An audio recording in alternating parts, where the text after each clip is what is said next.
Pada zaman dahulu, dunia menyaksikan munculnya dua raja besar yang kehadirannya tidak hanya menandai kekuatan dan kemegahan duniawi, tetapi juga menjadi simbol dari kesombongan yang berakhir pada kebinasaan. Mereka adalah Namrud, Raja Babilonia, dan Firaun, penguasa Mesir. Kedua raja ini tidak hanya dikenal karena luasnya wilayah kekuasaan mereka, tetapi juga karena klaim mereka yang paling keji, yaitu bahwa mereka adalah Tuhan. Namun kisah ini akan memusatkan perhatian pada Raja Namrud, penguasa Babilonia yang legendaris. Sebuah kisah penuh dengan intrik, kesombongan, dan akhir yang penuh peringatan. Ini adalah cerita tentang bagaimana kekuasaan yang melampaui batas akal sehat dan keimanan membawa seorang raja pada kehancuran yang tak terhindarkan. Sahabat umat muslim, sebelum kita masuk ke kisah utamanya, kami mohon agar Anda menonton video ini hingga akhir supaya tidak terjadi kesalahpahaman. Jangan lupa untuk memberikan like, subscribe, dan tinggalkan komentar jika ada yang perlu diluruskan dari kisah kali ini. Bismillah, mari kita mulai kisahnya. Setelah era kaum Ad dan Samud, peradaban manusia terus berkembang. Di tepian sungai Eufrat dan Tigris, berdiri megah peradaban Babilonia yang terkenal dengan bangunan-bangunan tinggi yang menjulang, tak kalah dengan apa yang ditinggalkan kaum Ad dan Samud. Mereka adalah bangsa yang mewarisi kemampuan memahat batu, menciptakan bangunan raksasa, serta menyusun tata kota yang kompleks. Babilonia menjadi pusat kosmopolitan yang maju dalam berbagai aspek kehidupan, dari keahlian militer hingga peraturan sosial yang membentuk tatanan kehidupan yang sangat teratur. Dalam peradaban besar ini, lahir seorang tokoh legendaris yang di kemudian hari akan mengguncang sejarah dunia.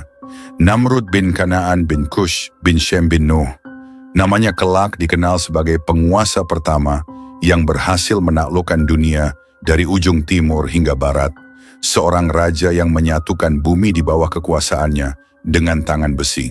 Namun perjalanan menuju tahta kekuasaan ini dimulai dengan kisah kelahiran yang tak biasa, penuh dengan pertanda aneh dan pertarungan nasib yang kejam. Kelahiran Namrud bukanlah hal yang disambut dengan sukacita. Ibunya, seorang wanita yang penuh misteri, merasa kehadirannya membawa malapetaka.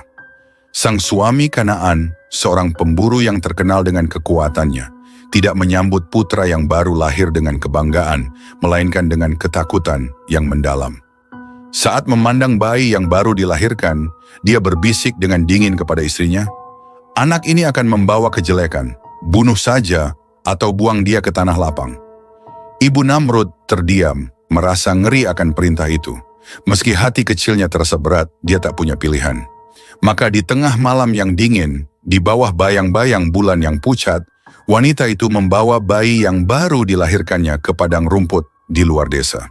Di sana, di antara sapi-sapi yang sedang merumput, dia meletakkan Namrud kecil. Hatinya berdebar-debar saat dia menoleh untuk terakhir kalinya, berharap bayi itu segera dilupakan alam dan menjadi bagian dari kematian yang sunyi.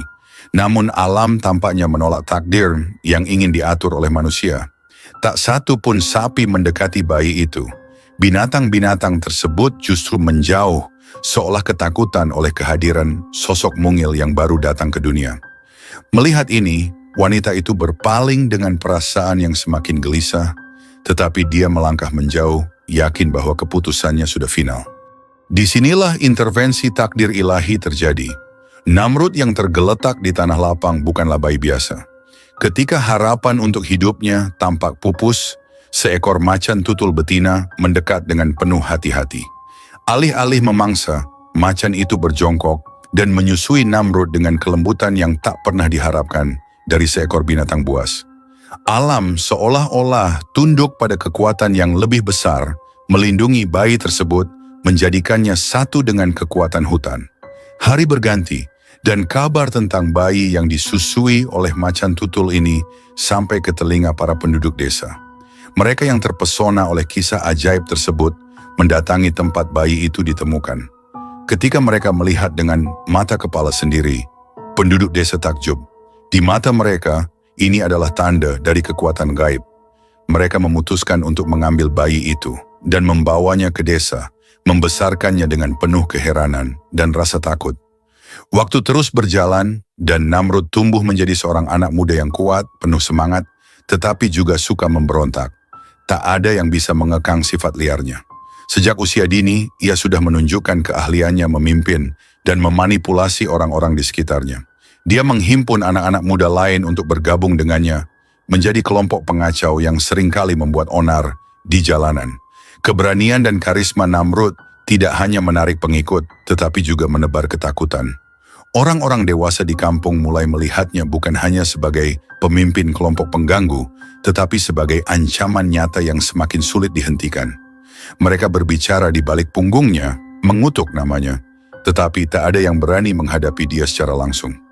Berita tentang Namrud muda akhirnya sampai ke telinga Kanaan, ayahnya yang telah lama tidak mengetahui nasib anaknya. Tidak ada yang tahu bahwa hubungan darah mengikat mereka, bahwa bocah yang kini terkenal karena kekacauan itu adalah anak kandungnya sendiri. Kanaan, yang melihat dirinya sebagai penguasa tak terbantahkan, merasa terancam oleh reputasi Namrud yang terus berkembang. Anak liar ini harus dihentikan sebelum dia menghancurkan lebih banyak, gumam Kanaan dalam kemarahan. Dia memutuskan untuk mengumpulkan pasukannya dan menghadapi pengacau yang semakin berani itu. Pasukan Kanaan berbaris menuju tempat Namrud dan pengikutnya berkumpul. Di tengah padang luas, kedua kelompok ini berhadapan.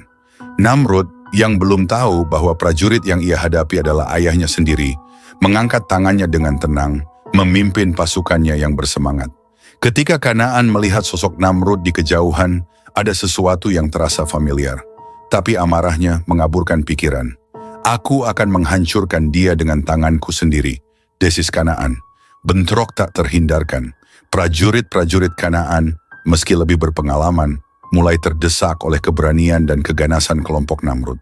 Namrud sendiri berkelahi seperti serigala yang lapar, menghempaskan setiap musuh yang mendekatinya.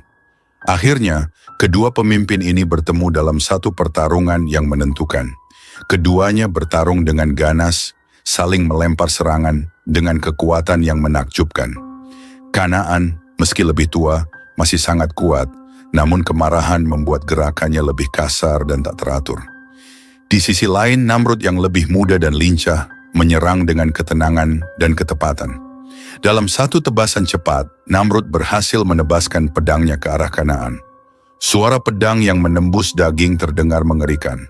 Kanaan terhuyung, menatap anak muda yang telah menyerangnya, mata mereka bertemu untuk sesaat. Ada pengakuan dalam tatapan itu, meski hanya sekilas, bahwa mereka terikat lebih dari sekadar musuh. Namun Kanaan terlalu lemah untuk mengucapkan apapun. Dia terjatuh ke tanah, napas terakhirnya terhembus dalam sunyi. Namrud tanpa menyadari siapa yang baru saja ia bunuh, berdiri di atas mayat Kanaan, penuh dengan kemenangan. Tetapi di dalam hatinya, tanpa dia sadari, takdir telah mengikat rantai nasib yang kelak akan membawanya pada kekuasaan yang lebih besar, namun juga pada kehancuran yang lebih dalam. Dengan kematian Kanaan, Namrud kini mengambil alih seluruh wilayah yang sebelumnya dikuasai oleh ayahnya. Tidak ada yang berani menentang dia. Dalam waktu singkat, Namrud mulai memperluas kekuasaannya, menaklukkan kerajaan-kerajaan kecil di sekitarnya. Dia tidak lagi hanya seorang pemimpin kelompok pengganggu jalanan, melainkan seorang raja yang semakin kuat, semakin haus akan kekuasaan. Setiap kali ia menaklukkan sebuah kerajaan, Namrud tidak hanya merebut tanah mereka, tetapi juga membawa budak, harta, dan tentara yang akan memperkuat pasukannya. Dari timur ke barat, semua tunduk pada kekuasaan Namrud. Namanya mulai bergaung di seluruh penjuru bumi sebagai penguasa yang tak terkalahkan. Namun di balik kejayaannya, ada satu perasaan yang terus menghantuinya.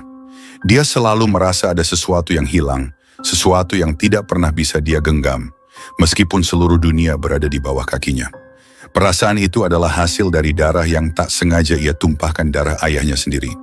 Di tengah puncak kejayaannya, Namrud jatuh cinta pada sosok yang selama ini selalu ada di sisinya, ibunya sendiri, Semiramis. Wanita yang pernah dianggapnya hanya sebagai sosok pelindung, kini menarik hati Namrud dengan cara yang berbeda. Hubungan mereka yang seharusnya suci berubah menjadi cinta yang terlarang. Dan dalam satu momen yang kelam, Namrud menikahi ibunya sendiri. Semiramis yang selama ini penuh dengan rahasia dan ambisi, menyambut pernikahan ini dengan sikap yang ambigu. Ada rasa bangga dalam dirinya, tetapi juga ketakutan akan kutukan yang mungkin datang akibat hubungan terlarang ini. Semiramis adalah wanita yang penuh teka-teki, kecantikannya tak tertandingi, tetapi di balik senyumnya yang memesona tersimpan ambisi dan tipu muslihat. Dalam hatinya dia tahu bahwa tindakan ini bukan hanya melawan norma dan hukum alam, tetapi juga bisa memancing murka kekuatan yang lebih besar.